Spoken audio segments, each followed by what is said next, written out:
People who didn't know him might have said young Frank Sherman Land didn't have a lot going for him. As a child, his goal in life was to become a fireman, and he even became a junior chief in the Kansas City Fire Department. Things were looking up, but when he was 12, his parents divorced.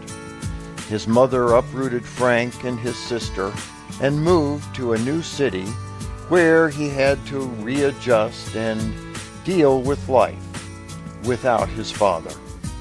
His family wasn't poor, but it didn't have money to spare. So in 1907, his family pooled what money it had and opened a small restaurant. His mother and grandmother cooked while Frank did the rest of the work.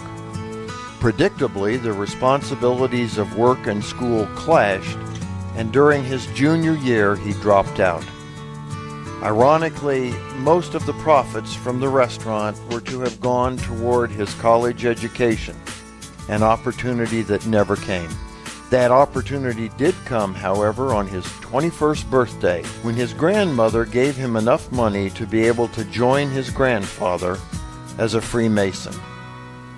Brother Land embraced Freemasonry like nothing before.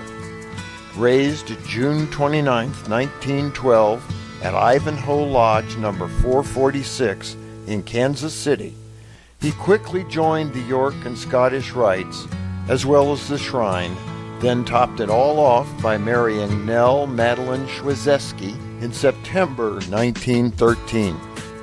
Today, he is revered in the fraternity as the founder of its iconic youth group, the Order of DeMolay. DeMolay International today is a worldwide organization which has grown from Frank Land's initial group of 9 young men. His accomplishments with that organization were his crowning achievement in life, and he lives on with that as his great legacy. But Dad Land, as he is known, had a talent many do not know about. Frank Land had always liked to draw, and in fact had shown promise as an artist. After he reluctantly dropped out of high school, he still yearned for learning and also for a creative outlet. With little time available, he found the Kansas City Art Institute not only fit his schedule, but also enabled him to continue his education and express his artistic nature. He enrolled in classes there and was soon creating some outstanding artwork. Late in life, the world came to know Frank Land as a man who created a premier youth organization, a man who had superb administrative skills, and one who was a friend of presidents and diplomats. Few realized he was also an accomplished artist who even used some of his own artwork for the organization he created. One of his earliest surviving works depicts a young woman kneeling at prayer and is almost reminiscent of a DeMolay scene. This 1909 pen and ink drawing hangs today in the Kansas City Service and Leadership Center.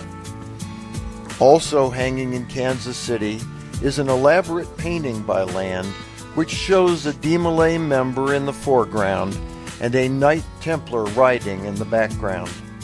This particular painting hangs over the mantel in Dad Land's reconstructed office, and DeMolay has used its design for letterheads and posters. Finally, as a completely mind-boggling piece of DeMolay trivia, many do not realize Frank Land designed the DeMolay emblem. Not an unusual thing until they learn he designed it in 1908, fully 11 years before DeMolay existed. He sketched the crest one evening in art class upon becoming disinterested in the instructor's still life assignment. He met his future wife when, acting as an assistant instructor that evening, she caught him drawing it. Years later, needing an emblem for DeMolay, Land used the one he had drawn in art class. A future wife and a crest for a yet-to-be-formed worldwide organization. Not a bad evening's work. For the Whence Came You podcast, this is Steve Harrison with the Masonic Minute.